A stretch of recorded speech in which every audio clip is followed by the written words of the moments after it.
खत्म, bye bye, tata, good bye, गया गया गया। So beautiful, so elegant, just looking like a wow.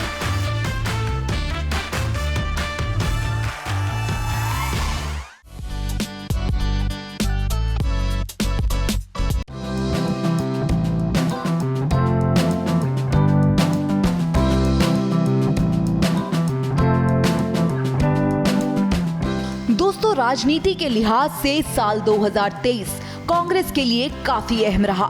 सितंबर 2022 को दक्षिणी छोर के कन्याकुमारी से शुरू हुई राहुल गांधी की भारत जोड़ो यात्रा का समापन इसी साल के शुरुआती महीने में भारी बर्फबारी के बीच श्रीनगर के शेर ए कश्मीर स्टेडियम में हुआ। यात्रा के समापन को भव्य बनाने के लिए कांग्रेस ने समान विचारधारा वाले 23 दलों को शामिल होने का न्योता भी दिया।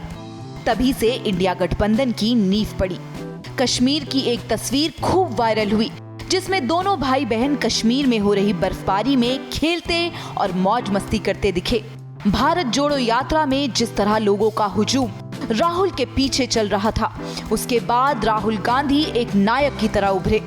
कांग्रेस को लगा था अब राहुल गांधी बीजेपी और प्रधानमंत्री मोदी को टक्कर देने के लिए परिपक्व हो चुके हैं।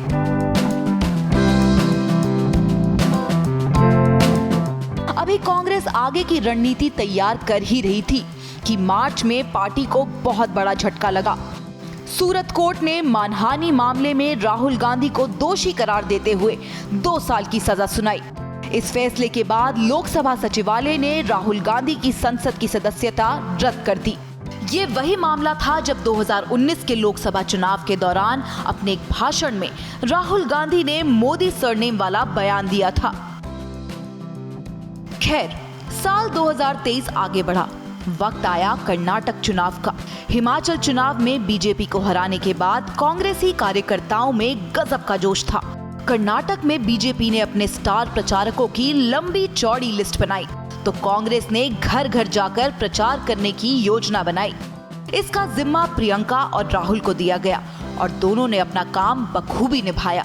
नतीजा ये हुआ कि दक्षिण का द्वार कर्नाटक कांग्रेस के लिए खुल गया और बीजेपी को फिर से हार का मुंह देखना पड़ा।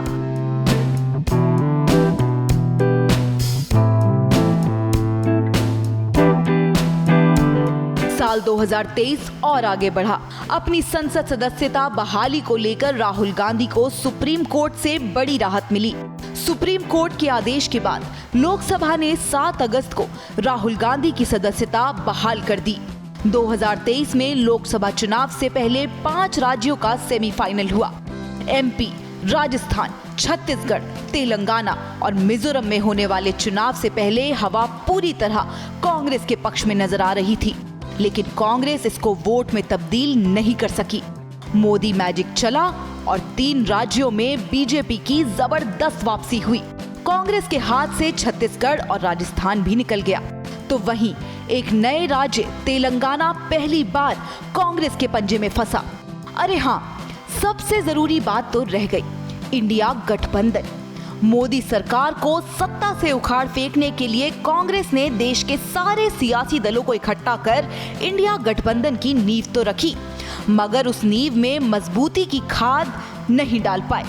पूरा देश जानता है कि अगर अगले साल भी बीजेपी आम चुनाव जीत लेती है तो देश का प्रधानमंत्री कौन होगा, नाम भी लेने की जरूरत नहीं है।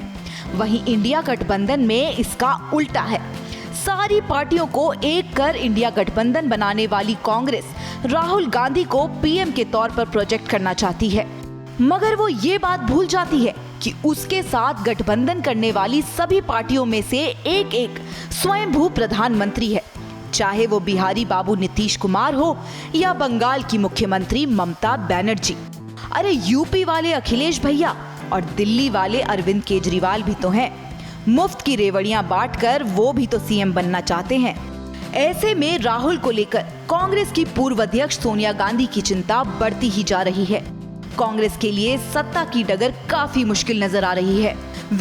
हम दुआ करेंगे कि जैसे साल 2023 में कांग्रेस के लिए कुछ खट्टी कुछ मीठी यादें रही, वैसे ही आने वाले साल 2024 में कांग्रेस की हर इच्छा पूरी हो और आने वाला साल राहुल और कांग्रेस के लिए ढेर सारी खुशियां लेकर आए।